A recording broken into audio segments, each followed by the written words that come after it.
ਸਤਿ ਸ਼੍ਰੀ ਅਕਾਲ ਜੀ। ਦੇਸ਼ ਪ੍ਰਦੇਸ਼ ਲਾਈਵ ਦੇਖ ਰਹੇ ਸਾਰੇ ਦਰਸ਼ਕਾਂ ਦਾ ਸਵਾਗਤ।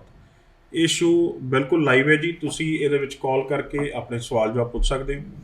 ਅੱਜ ਦਾ ਟੌਪਿਕ ਜਿਹੜਾ ਹੈ ਉਹ ਕੈਨੇਡਾ ਵੀ ਰਹੇਗਾ, ਯੂਕੇ ਵੀ ਰਹੇਗਾ, ਆਸਟ੍ਰੇਲੀਆ ਵੀ ਰਹੇਗਾ। ਤਿੰਨੋਂ ਕੰਟਰੀਜ਼ ਨੂੰ ਲੈ ਕੇ ਕੋਈ ਵੀ ਮਨ ਦੇ ਵਿੱਚ ਕਨਫਿਊਜ਼ਨ ਹੈ, ਸਾਡੇ ਐਕਸਪਰਟ ਦੇ ਨਾਲ ਗੱਲਬਾਤ ਕਰੋ। ਉਹ ਤੁਹਾਨੂੰ ਸਵਾਲ ਦਾ ਜਵਾਬ ਜਿਹੜਾ ਹੈ ਇਸੇ ਸ਼ੋਅ ਥਰੂ ਦੇਣ ਦੀ ਕੋਸ਼ਿਸ਼ ਕਰਨਗੇ। ਸੋ ਅੱਜ ਕੈਨੇਡਾ ਨੂੰ ਲੈ ਕੇ ਸ਼ੁਰੂਆਤ ਕਰਾਂਗੇ, ਫਿਰ ਉਸ ਤੋਂ ਬਾਅਦ ਯੂਕੇ ਤੇ ਆਸਟ੍ਰੇਲੀਆ ਬਾਰੇ ਵੀ ਗੱਲਬਾਤ ਜਿਹੜੀ ਉਹ ਜਾਰੀ ਰੱਖਾਂਗੇ। ਤੁਸੀਂ ਕੋਈ ਸਵਾਲ ਪੁੱਛਣਾ ਚਾਹੁੰਦੇ ਹੋ, ਆਪਣਾ ਐਕਸਪੀਰੀਅੰਸ ਸਾਂਝਾ ਕਰਨਾ ਚਾਹੁੰਦੇ ਹੋ ਤਾਂ ਬਿਲਕੁਲ ਕਰ ਸਕਦੇ ਹੋ। ਭਾਜੀ, ਕੈਨੇਡਾ ਸਟੂਡੈਂਟ ਵੀਜ਼ਾ ਬੜੀ ਤਰ੍ਹਾਂ ਦੀ ਨਵੀਆਂ ਅਪਡੇਟਸ, ਵੈਬੀਨਾਰਸ, ਬੜੇ ਤਰ੍ਹਾਂ ਦੇ ਨਵੇਂ ਰੂਲ ਐਂਡ ਰੈਗੂਲੇਸ਼ਨਸ, ਆਉਣ ਵਾਲਾ ਸਿਨੈਰੀਓ ਕਲੀਅਰ ਕੀਤਾ ਗਿਆ। ਥੋੜ੍ਹਾ ਜਿਹਾ ਮੈਂ ਉਹਦਾ ਨਿਚੋੜ ਜਾਣਨਾ ਚਾਹੁੰਦਾ। देखो, इस समय सब तो ज़रूरी गल ये है कि कैनेडियन जो अंबैसी है या कैनेडियन स्टडी वीज़ा फ्यूचर है वो पॉजिटिव साइड ਵੱਲ ਜਾ ਰਿਹਾ, ਕਿਉਂਕਿ ਇਹਦੇ ਵਿੱਚ ਬਿਲਕੁਲ ਜੋ ਲਿਸਟ ਆਈ ਉਸ ਤੋਂ ਬਾਅਦ ਹੁਣ VFS ਓਪਨ ਦੀ ਗੱਲ ਹੋ ਰਹੀ ਹੈ। ਤੁਹਾਨੂੰ ਕਾਲਸ ਰਿਸੀਵ ਹੋਣਗੀਆਂ, ਤੁਹਾਨੂੰ ਮੇਲਸ ਰਿਸੀਵ ਹੋਣਗੀਆਂ, ਤੁਸੀਂ ਜਾ ਕੇ ਆਪਣੇ ਪਾਸਪੋਰਟ ਸਬਮਿਸ਼ਨ ਕਰਾਉਣੇ ਆ।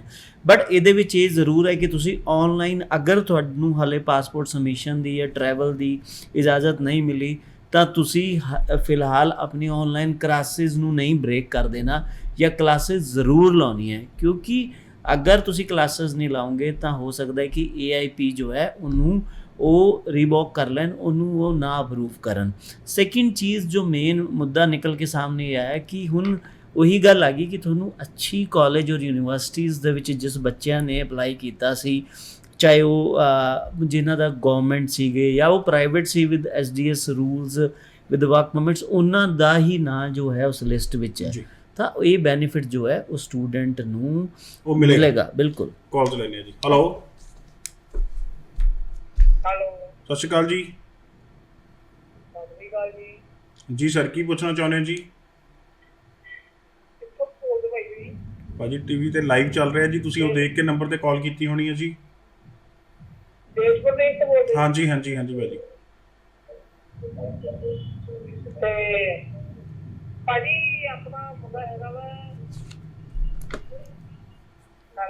ਹਾਂਜੀ ਹਾਂਜੀ, ਪੁੱਛੋ ਜੀ, ਪੁੱਛੋ ਕੀ ਪੁੱਛਣਾ ਚਾਹੁੰਦੇ ਹੋ?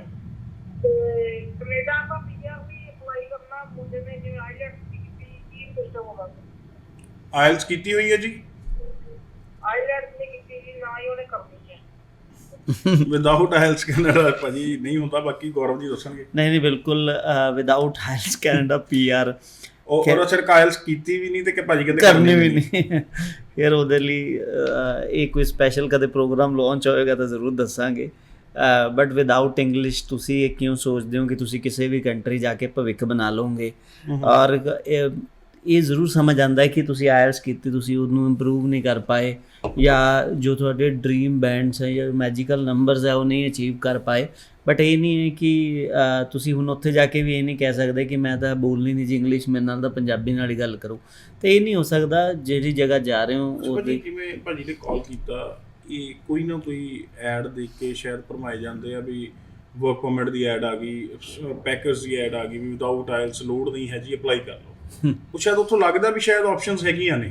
ਨਹੀਂ, ਆਪਸ਼ਨਸ ਗੱਲ ਕੀ ਹੈ ਕਿ ਆਪਸ਼ਨਸ ਕਹਿਣ ਨੂੰ ਬਹੁਤ ਆ, ਪਰ ਆਪਸ਼ਨਸ ਦਾ ਰਿਜ਼ਲਟ ਕੁਛ ਨਹੀਂ ਹੈ। ਉਹਦੇ ਵਿੱਚ ਕੀ ਹੈ ਕਿ ਵਿਦਆਊਟ ਇੰਗਲਿਸ਼ ਤਾਂ ਤੁਸੀਂ ਸੋਚ ਹੀ ਨਹੀਂ ਸਕਦੇ ਨਾ ਕਿ ਤੁਸੀਂ ਉਸ ਇਹ ਜੋ ਇੰਗਲਿਸ਼ ਸਪੀਕਿੰਗ ਕੰਟਰੀਜ਼ ਹੈ, ਤੁਸੀਂ ਇਹਨੂੰ ਮਦਰਲੈਂਡ ਆਫ ਇੰਗਲਿਸ਼ ਵੀ ਕਹਿ ਸਕਦੇ ਹੋ ਜਿਸ ਕੰਟਰੀਜ਼ ਨੂੰ। ਤਾਂ ਇੱਥੇ ਜਾ ਕੇ ਤੁਸੀਂ ਵਿਦਆਊਟ ਇੰਗਲਿਸ਼ ਸਰਵਾਈਵ ਕਰ ਲਓਗੇ, ਪੋਸੀਬਲ ਨਹੀਂ ਹੈ।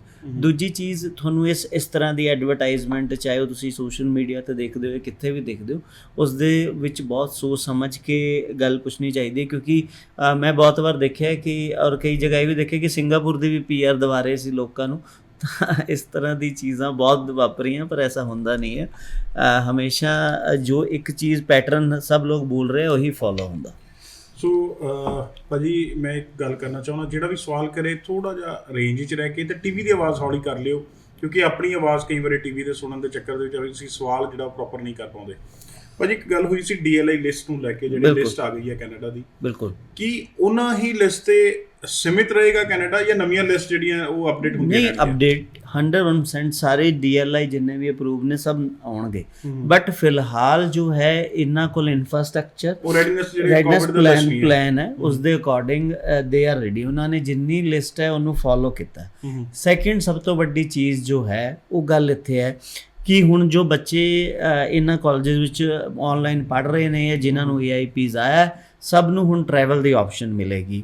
ਸੈਕਿੰਡ, ਕੈਨੇਡਾ ਜੈਨ ਇਨਟੇਕ ਲਈ ਮੈਂ ਤੁਹਾਨੂੰ ਦੱਸਿਆ ਸੀ ਕਿ ਉਹਨੂੰ ਹਾਲੇ ਵੀ ਓਪਨ ਹੈ ਔਰ ਉਹਦੀ ਫਾਈਲਿੰਗ ਵੀ ਦੀ ਡੇਟ ਵੀ ਐਕਸਟੈਂਡ ਹੈ। ਤਾਂ ਜੇ ਅਜੇ ਵੀ ਤੁਸੀਂ ਬੈਠੇ ਹੋ, ਤੁਸੀਂ ਇਹ ਸੋਚ ਰਹੇ ਸੀ ਕਿ ਫਲਾਈਟਸ ਓਪਨ ਹੋਣਗੀਆਂ ਮੈਂ ਜਾਊਂਗਾ, ਜਾਂ ਤੁਸੀਂ IELTS ਹੁਣ ਇੰਪਰੂਵ ਕੀਤਾ, IELTS ਕਰ ਲਿਆ ਹੈ ਜਾਂ IELTS ਬੁੱਕ ਕੀਤਾ, ਤਾਂ ਤੁਸੀਂ ਪ੍ਰੋਸੈਸ ਨੂੰ ਸਟਾਰਟ ਕਰ ਸਕਦੇ ਹੋ, ਕਿਉਂਕਿ ਇਟ ਵਿਲ ਟੇਕ 30-40 ਡੇਜ਼। ਕਾਲਸ ਵੱਲ ਚੱਲਦੀ। ਹੈਲੋ ਹੈਲੋ, ਕਾਈਂਡਲੀ ਜੀ ਫੇਰ ਪਿੱਛੋਂ ਟੀਵੀ ਦੀ ਆਵਾਜ਼ ਥੋੜੀ ਜਿਹੜੀ ਹੈ ਨਾ ਉਹ ਤੁਹਾਨੂੰ ਜਿਹੜੀ ਹੈ ਡਿਸਟਰਬ ਕਰਦੀ ਹੈ, ਸਾਨੂੰ ਵੀ ਕਰਦੀ ਹੈ ਜੀ। ਜਿਹੜਾ ਵੀ ਕਾਲ ਕਰਦੇ ਹੋ, ਬੇਨਤੀ ਹੈ ਕਾਲ ਤੁਸੀਂ ਡਾਇਰੈਕਟਲੀ ਪ੍ਰੋਗਰਾਮ 'ਚ ਕਰ ਰਹੇ ਹੋ, ਤੁਸੀਂ ਟੀਵੀ ਦੀ ਆਵਾਜ਼ ਹੌਲੀ ਕਰਕੇ ਆਪਣਾ ਸਵਾਲ ਪੁੱਛ ਲਓ। ਕੈਨੇਡਾ ਜਾਣਾ ਚਾਹੁੰਦੇ ਹੋ, ਆਸਟ੍ਰੇਲੀਆ ਜਾਣਾ ਚਾਹੁੰਦੇ ਹੋ ਜਾਂ UK ਜਾਣਾ ਚਾਹੁੰਦੇ ਹੋ, ਕੋਈ ਵੀ ਮਨ ਦੇ ਵਿੱਚ ਸਵਾਲ ਹੈ ਡਾਇਰੈਕਟਲੀ ਪੁੱਛਿਆ ਜਾ ਸਕਦਾ। ਪਰ ਇੱਕ ਚੀਜ਼ ਹੋਰ, ਜਦੋਂ ਗੱਲਬਾਤ ਹੁੰਦੀ ਹੈ UK ਨੂੰ ਲੈ ਕੇ ਅੱਜ, ਤਾਂ ਬੜਾ ਡਾਈਸੀ ਜਿਹਾ ਹੋ ਗਿਆ। UK ਇੱਕ ਤਾਂ ਹੁੰਦਾ ਸੀ ਵੀਜ਼ਾ ਦੇਤਾ, ਫਿਰ ਆਇਆ ਜੀ ਨਹੀਂ ਇੰਟਰਵਿਊ ਸ਼ੁਰੂ ਕਰਤੀ ਜੀ, ਵੀਜ਼ਾ ਰਿਫਿਊਜ਼ ਕਰਨਾ ਸ਼ੁਰੂ ਕਰਤਾ, ਹੁਣ ਤਾਂ ਦੇਣ ਤੋਂ ਬਾਅਦ ਭਾਜੀ ਕੈਂਸਲ ਵੱਲ ਵੀ ਤੁਰ ਪਏ। ਇਹਦੇ ਬਾਰੇ ਕੀ ਕਹਿਣਾ? ਬਿਲਕੁਲ ਲਾਸਟ ਨਾਈਟ ਦਾ ਹੀ ਇੰਸੀਡੈਂਟ ਤੁਹਾਡੇ ਨਾਲ ਸਾਂਝਾ ਕਰਨਾ ਚਾਹੁੰਦਾ। ਮਿਨੀਮਮ 3 ਆਵਰਸ ਲੱਗੇ ਬੱਚੇ ਨੂੰ ਬੋਰਡਿੰਗ ਔਰ ਇਮੀਗ੍ਰੇਸ਼ਨ ਕਲੀਅਰ ਕਰਦੇ ਹੋਏ। ਬਹੁਤ ਜ਼ਿਆਦਾ ਖੁਦ ਵੀ ਗੱਲ ਕਰਨੀ ਪਈ ਉੱਥੇ। ਤਾਂ ਗੱਲ ਇੱਥੇ ਕਿ ਬਹੁਤ ਜ਼ਿਆਦਾ, ਔਰ ਮੇਰੇ ਸਾਹਮਣੇ 3 ਬੱਚਿਆਂ ਨੂੰ ਵਾਪਸ ਭੇਜ ਦਿੱਤਾ ਗਿਆ ਜੋ ਲਾਈਨ ਵਿੱਚ ਲੱਗੇ ਸੀ, ਉਹਨਾਂ ਨੂੰ ਬੋਰਡਿੰਗ ਪਾਸ ਨਹੀਂ ਮਿਲੇ। ਤਾਂ UK ਨੂੰ ਲੈ ਕੇ ਇਸ ਸਮੇਂ ਬਹੁਤ ਜ਼ਿਆਦਾ ਸਖਤਾਈ ਹੈ, ਕਿਉਂਕਿ ਉੱਥੇ ਜਾ ਕੇ TRC ਲੈ ਲਿੱਤੀ ਜਾਂਦੀ ਹੈ, ਯੂਨੀਵਰਸਿਟੀ ਨਹੀਂ ਪੜ੍ਹਾਇਆ ਜਾਂਦਾ, ਡਿਟੇਲ ਪੂਰੀ ਨਹੀਂ ਹੈ ਬੱਚਿਆਂ ਕੋਲ। ਤਾਂ ਟਿਕਟਸ ਨੂੰ ਉੱਥੇ ਹੋਟਲ ਬੁਕਿੰਗਸ ਨੂੰ ਲੈ ਕੇ ਬੜੀ ਪ੍ਰੋਬਲਮ ਆ ਰਹੀ ਹੈ। ਔਰ ਬੱਚੇ, ਬਹੁਤ ਸੇ ਬੱਚੇ ਐਸੇ ਗਏ ਜੋ 2 ਲਾਈਨ ਵੀ ਇੰਗਲਿਸ਼ ਵਿੱਚ ਨਹੀਂ ਬੋਲ ਪਾ ਰਹੇ ਸੀ, ਦੱਸ ਨਹੀਂ ਪਾ ਰਹੇ ਸੀ। ਤਾਂ ਗੱਲ ਇੱਥੇ ਹੈ ਕਿ ਤੁਹਾਨੂੰ ਪ੍ਰੋਪਰ, ਅਗਰ ਤੁਸੀਂ ਤੁਹਾਡਾ UK ਦਾ ਵੀਜ਼ਾ ਆਉਣ ਵਾਲਾ ਆ ਚੁੱਕਿਆ, ਅਪਲਾਈ ਕਰਨ ਦੀ ਸੋਚਦੇ ਹੋ, ਤਾਂ ਨਾਲ ਦੀ ਨਾਲ ਇੰਗਲਿਸ਼ ਦੀ ਕਲਾਸਿਸ ਜ਼ਰੂਰ ਲਓ, ਕਿਉਂਕਿ ਅਸੀਂ ਤੁਹਾਨੂੰ ਦੱਸ ਸਕਦੇ ਹਾਂ, ਸਮਝਾ ਸਕਦੇ ਹਾਂ। ਤੁਹਾਡੇ ਬਿਹਾਫ 'ਤੇ ਅਗਰ ਕਿਤੇ ਜ਼ੋਰ ਲੱਗਦਾ ਗੱਲ ਵੀ ਕਰ ਲੈਂਦੇ ਹਾਂ, ਬਟ ਗੱਲ ਇੱਥੇ ਆ ਕੇ ਖੜਦੀ ਕਿ ਕਈ ਜਗ੍ਹਾ 'ਤੇ ਤੁਹਾਨੂੰ ਆਪ ਬੋਲਣਾ ਪੈਂਦਾ, ਔਰ ਉਸ ਦੀ ਵਜ੍ਹਾ ਨਾਲ ਨਹੀਂ ਤਾਂ ਫਿਰ ਕੱਲ੍ਹ ਵੀ ਮੈਂ ਐਕਸਪੀਰੀਅੰਸ ਦੇਖਿਆ ਕਿ 2-3 ਬੱਚੇ ਫਿਰ 에ਅਰਪੋਰਟ ਤੋਂ ਬਾਹਰ ਜੋ ਹੈ ਵਾਪਸ ਕਰ ਦਿੱਤੇ। ਬਿਲਕੁਲ। ਹੈਲੋ ਹੈਲੋ, ਸਤਿ ਸ਼੍ਰੀ ਅਕਾਲ ਜੀ। ਸਤਿ ਸ਼੍ਰੀ ਅਕਾਲ ਸਰ। ਸਰ ਮੈਂ ਪੁੱਛਣਾ ਚਾਹੁੰਦੀ ਸੀ ਕਿ ਮੈਂ IELTS ਕੀਤੀ ਹੈ ਤੇ ਮੇਰੇ ਓਵਰਆਲ 7 ਬੈਂਡ ਨੇ, ਤੇ ਕੀ ਮੈਂ PR ਕੈਨੇਡਾ ਤੇ PR ਇੰਡੀਆ ਤੋਂ ਅਪਲਾਈ ਕਰ ਸਕਦੀ ਹਾਂ? ਕੁਆਲੀਫਿਕੇਸ਼ਨ ਕੀ ਹੈ ਜੀ? +2 ਨਾਨ ਮੈਡੀਕਲ। +2 ਨਾਨ ਮੈਡੀਕਲ ਵਾਲਿਆਂ ਨੂੰ ਸ਼ਾਇਦ PR ਜੋ ਹੈ ਉਹ ਸਹੀ ਰਸਤਾ ਨਹੀਂ ਹੈ। ਤੁਹਾਨੂੰ study visa is a good option, ਕਿਉਂਕਿ ਐਟਲੀਸਟ ਤੁਸੀਂ ਗ੍ਰੈਜੂਏਟ ਹੁੰਦੇ ਜਾਂ PG ਕੋਈ ਡਿਪਲੋਮਾ ਹੁੰਦਾ ਤਾਂ ਤੁਹਾਡੇ ਜੋ ਹੈ ਮਾਰਕਸ ਹੈ ਜਾਂ CRS ਉਹ ਬਣਦਾ। ਤਾਂ ਤੁਹਾਡੇ ਲਈ ਬੈਸਟ ਆਪਸ਼ਨ ਹੈ ਕਿ ਤੁਸੀਂ ਸਟੱਡੀ 'ਤੇ ਅਪਲਾਈ ਕਰੋ, ਕਿਉਂਕਿ ਆਫਟਰ ਕੰਪਲੀਸ਼ਨ ਸਿਰਫ 2 ਸਾਲ ਦਾ ਡਿਪਲੋਮਾ ਲੈ ਕੇ ਵੀ ਤੁਸੀਂ then work rights and PR ਲਈ ਡਾਇਰੈਕਟ ਨੋਮੀਨੇਟ ਹੋ ਜਾਂਦੇ ਹੋ।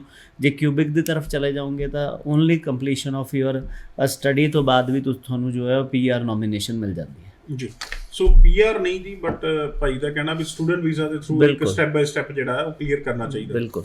ਓਵਰਆਲ 7 ਬੈਂਡ ਸ਼ਾਇਦ ਨਾ ਇੱਕ ਥੋੜਾ ਜਿਹਾ ਹੁੰਦਾ ਵੀ ਬੈਂਡਸ ਆ ਗਏ ਤਾਂ ਅਸੀਂ PR ਲਈ ਐਲੀਜੀਬਲ ਹੋ ਗਏ, ਉਹ ਕੁਆਲੀਫਿਕੇਸ਼ਨ ਵੀ ਮੈਟਰ ਕਰਦੀ ਹੈ। ਬਿਲਕੁਲ, ਕਿਉਂਕਿ ਅਪਡੇਟ ਹੈ ਕਿ ਅਗਰ ਹੁਣ ਤੁਹਾਡੇ ਤੁਸੀਂ ਖਾਸ ਕਰੇ PR ਦੀ ਗੱਲ ਤੋਂ ਆਇਆ ਕਿ ਲੇਟੈਸਟ ਅਪਡੇਟ ਹੈ CIC ਦੀ ਕਿ ਤੁਸੀਂ ਅਗਰ ਅਕੈਡਮਿਕਸ ਵਿੱਚ ਵੀ ਕੀਤਾ ਔਰ 6C 'ਚ ਹੈ ਤਾਂ ਤੁਸੀਂ ਉਹਨੂੰ ਐਜ਼ ਅਕੈਡਮਿਕਸ ਵੀ ਯੂਜ਼ ਕਰ ਸਕਦੇ ਹੋ।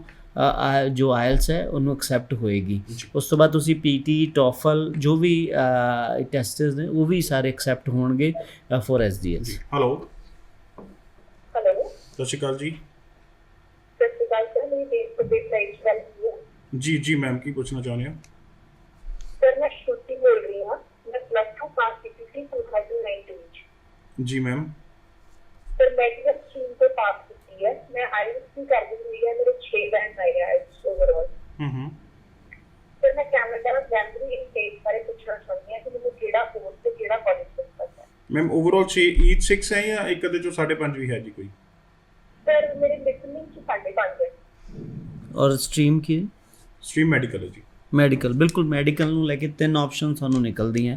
ਫਸਟ ਇਜ਼ ਫॉर ਡਿਪਲੋਮਾ, ਤੁਸੀਂ ਮੈਡੀਕਲ ਤੋਂ ਰੈਲੇਵੈਂਸ ਡਿਪਲੋਮਾ ਲੈ ਸਕਦੇ ਹੋ। ਸੈਕਿੰਡ ਇਜ਼ ਤੁਸੀਂ associate degree and third is degree. Fast track degree ਵੀ ਕਰ ਸਕਦੇ ਹੋ, ਜਿਹਦੇ ਵਿੱਚ ਤੁਸੀਂ BSc ਕਰ ਸਕਦੇ ਹੋ ਇਨ ਮੈਡੀਕਲ। ਹੋਰ ਬੜੇ ਆਪਸ਼ਨਸ ਤੁਹਾਨੂੰ ਜਾ ਕੇ ਨਿਕਲਦੇ ਆ। ਥਰਡ ਚੀਜ਼ ਇਹ ਹੈ ਕਿ ਜਨ ਇਨਟੇਕ ਤੁਹਾਨੂੰ ਮਿਲ ਜਾਏਗਾ, ਬਟ ਲਾਸਟ ਡੇਜ਼ ਹੈ, ਕਿਉਂਕਿ ਇਸ ਤੋਂ ਬਾਅਦ ਜੋ ਹੌਲੀਡੇਜ਼ ਆ ਉਹ ਸ਼ੁਰੂ ਹੋ ਜਾਣਗੀਆਂ, ਫਿਰ ਜਨ ਇਨਟੇਕ ਬੰਦ ਹੋ ਜਾਊਗਾ, ਫਿਰ ਤੁਹਾਨੂੰ ਮਈ ਲਈ ਅਪਲਾਈ ਕਰਨਾ ਪਏਗਾ। 2019 ਤੋਂ ਤਕਰੀਬਨ ਤੁਹਾਡਾ ਗੈਪ ਹੋ ਸਕਦਾ, ਬਟ ਇਸ ਤੋਂ ਜ਼ਿਆਦਾ ਅਗਰ ਤੁਸੀਂ ਗੈਪ ਕ੍ਰੀਏਟ ਕਰੋਗੇ ਤਾਂ ਇਹ ਤੁਹਾਡੇ ਲਈ ਮੁਸ਼ਕਲ ਆ ਜਾਏਗੀ, ਕਿਉਂਕਿ ਤੁਸੀਂ ਜੈਨੂਅਨ ਡਿਜ਼ਰਵਿੰਗ ਸਟੂਡੈਂਟ ਹੁੰਦੇ ਹੋਏ ਵੀ ਸ਼ਾਇਦ ਵੀਜ਼ਾ ਨਾ ਲੈ ਪਾਓ। ਅਗਰ ਇਸ ਤੋਂ ਜ਼ਿਆਦਾ ਗੈਪ ਜੋ ਹੈ ਤੁਸੀਂ ਕ੍ਰੀਏਟ ਕਰ ਲੋਗੇ, ਮਈ ਤੱਕ ਜਾਓਗੇ ਤਾਂ ਮਿਨੀਮਮ 2 ਸਾਲ ਦਾ ਗੈਪ ਜੋ ਹੈ ਉਹ ਤੁਹਾਡੇ ਸਾਹਮਣੇ ਖੜਾ ਹੋ ਚੁੱਕਾ। ਮੈਂ ਇੱਕ ਵਾਰੀ ਦੱਸ ਦਿੰਦਾ ਜੀ, ਜਿਹੜੀ ਵੀ ਚੀਜ਼ ਨਹੀਂ ਸਮਝ ਆਉਂਦੀ ਤੁਸੀਂ ਇਹਨਾਂ ਤੱਕ ਡਾਇਰੈਕਟਲੀ ਅਪਰੋਚ ਕਰਨਾ ਚਾਹੁੰਦੇ ਹੋ ਤਾਂ ਕਰ ਸਕਦੇ ਹੋ। ਇਹਨਾਂ ਦੇ ਆਫਿਸ ਜਿਹੜੇ ਨੇ ਉਹ ਪ੍ਰੋਪਰਲੀ ਟਾਈਮਿੰਗ 'ਤੇ ਖੁੱਲ੍ਹ ਰਹੇ, ਬਟ ਅਪਾਇੰਟਮੈਂਟ ਲੈ ਕੇ ਇਹਨਾਂ ਨੂੰ ਮਿਲਿਆ ਜਾ ਸਕਦਾ। Free of cost counselling the service ਜਿਹੜੀ ਆ ਹਮੇਸ਼ਾ ਤੁਹਾਡੇ ਲਈ ਪ੍ਰੋਵਾਈਡ ਕਰਾਉਂਦੇ ਰਹਿਣਗੇ। ਭਾਜੀ ਜਿਹੜੀ ਕਾਲਸ ਆ ਰਹੀਆਂ ਉਹ ਤਾਂ ਗੱਲ ਹੈ, ਮੈਂ ਦੁਬਾਰਾ ਫਿਰ UK ਤੇ ਆਉਣਾ ਚਾਹੁੰਦਾ। ਜਿਹੜੇ ਬੱਚੇ ਹੁਣ ਇੱਥੋਂ ਮੋੜ ਦਿੱਤੇ ਗਏ, ਜ਼ਿਆਦਾਤਰ ਪ੍ਰੋਬਲਮਸ ਵਿਸਤਾਰਾ ਨੂੰ ਲੈ ਕੇ ਸੁਣਨ 'ਚ ਆ ਰਿਹਾ ਵੀ ਆ ਰਹੀਆਂ, ਕੀ ਇਹ ਸੱਚ? ਨਹੀਂ, ਜੋ ਏਅਰ ਇੰਡੀਆ ਤੋਂ ਵੀ ਮੋੜਿਆ ਗਿਆ।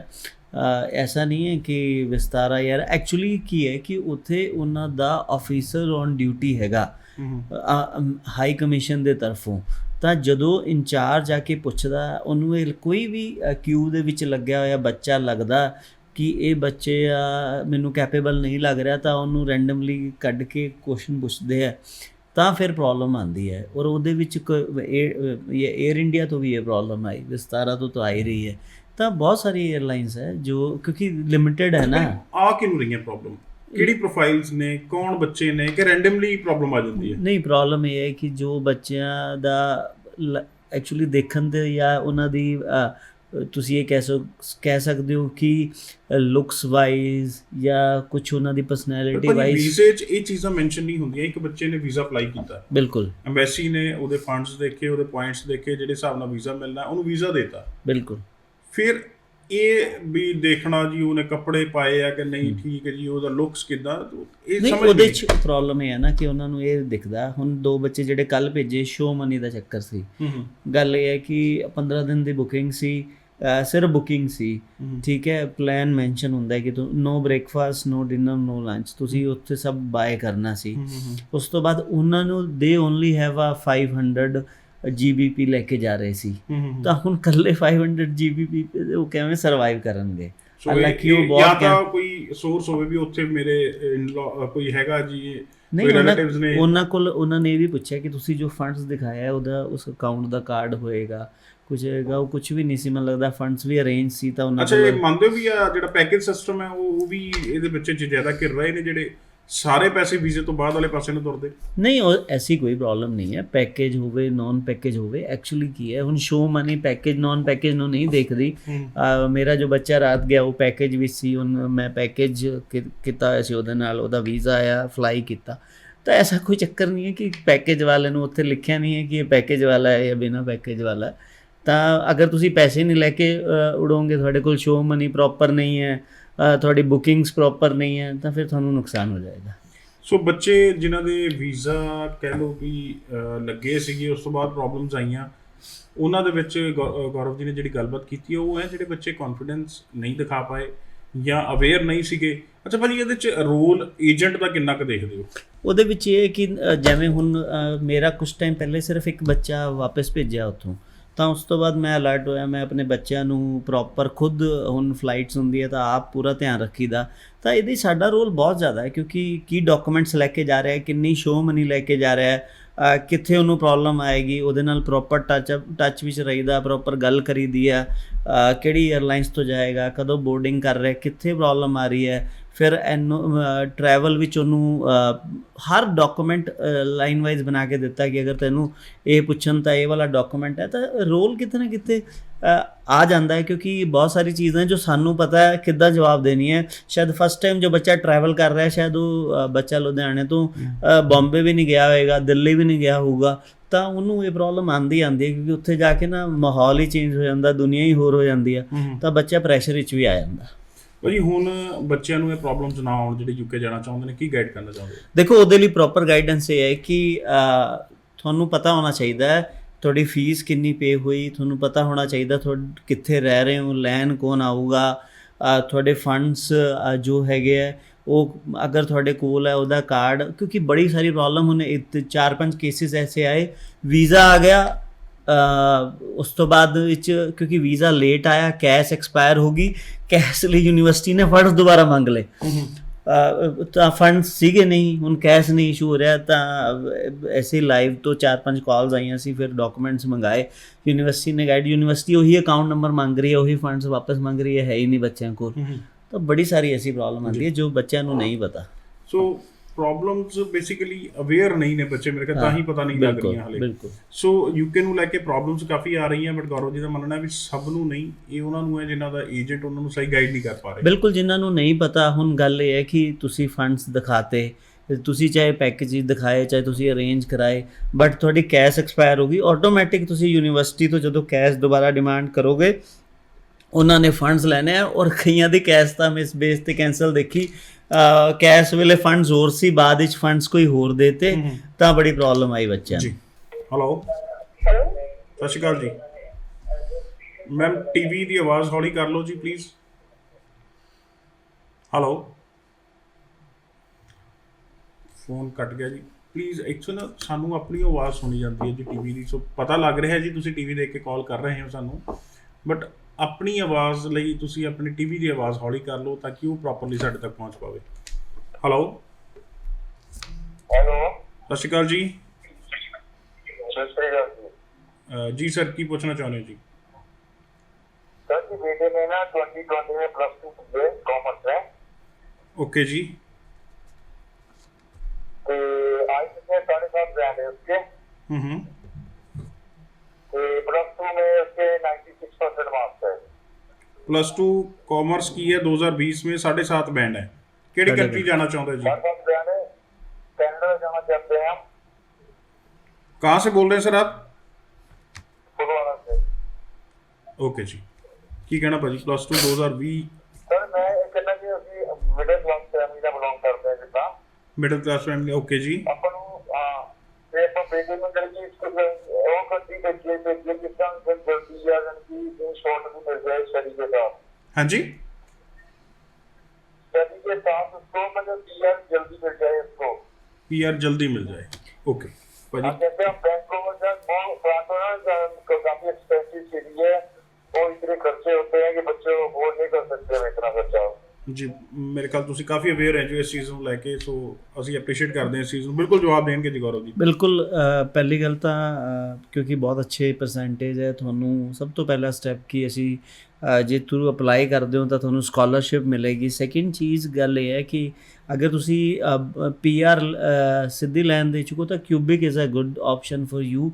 ਇੱਕ ਤਾਂ ਉੱਥੇ ਖਰਚਾ ਜੋ ਹੈ ਉਹ ਘੱਟ ਹੈ, ਦੂਜੀ ਚੀਜ਼ ਤੁਸੀਂ ਬਹੁਤ ਸਾਰੀ ਉੱਥੇ ਆਪਸ਼ਨ ਹੈ ਕਿ ਸੈਟਰਡੇ ਸੰਡੇ ਵੀ ਪੜ੍ਹ ਸਕਦੇ ਹੋ, ਬਾਕੀ ਦਿਨ ਅਗਰ ਤੁਸੀਂ ਕੰਮ ਵੀ ਕਰ ਸਕਦੇ ਹੋ। ਥਰਡ ਆਪਸ਼ਨ ਇਹ ਹੈ ਕਿ after completion of your study direct ਤੁਸੀਂ PR ਲਈ ਨੋਮੀਨੇਟ ਹੋ ਜਾਂਦੇ ਹੋ, ਤਾਂ ਮੈਨੂੰ ਲੱਗਦਾ ਕਿ ਕਿਊਬਿਕ ਪ੍ਰੋਵਿੰਸ ਜੋ ਹੈ ਤੁਹਾਡੇ ਲਈ ਕਿਊਬਿਕ ਬੈਟਰ ਰਹੇਗਾ। ਬੈਟਰ ਹੈ, ਬਿਲਕੁਲ। ਸੋ ਕਾਲਸ ਕਾਫੀ ਵੱਜ ਰਹੀਆਂ ਜੀ, ਬਟ ਸ਼ੋਅ ਦਾ ਸਮਾਂ ਨਹੀਂ ਅਲਾਉ ਕਰ ਰਿਹਾ ਜੀ, ਅਸੀਂ ਹੁਣ ਨਹੀਂ ਕਾਲ ਚੈੱਕ ਪਾਵਾਂਗੇ, ਬਟ ਅੱਜ ਦੇ ਸ਼ੋਅ ਦੇ ਵਿੱਚ ਆਉਣ ਲਈ ਗੌਰਵ ਭਾਜੀ ਬਹੁਤ ਬਹੁਤ ਧੰਨਵਾਦ। ਸਤਿ ਸ਼੍ਰੀ ਅਕਾਲ।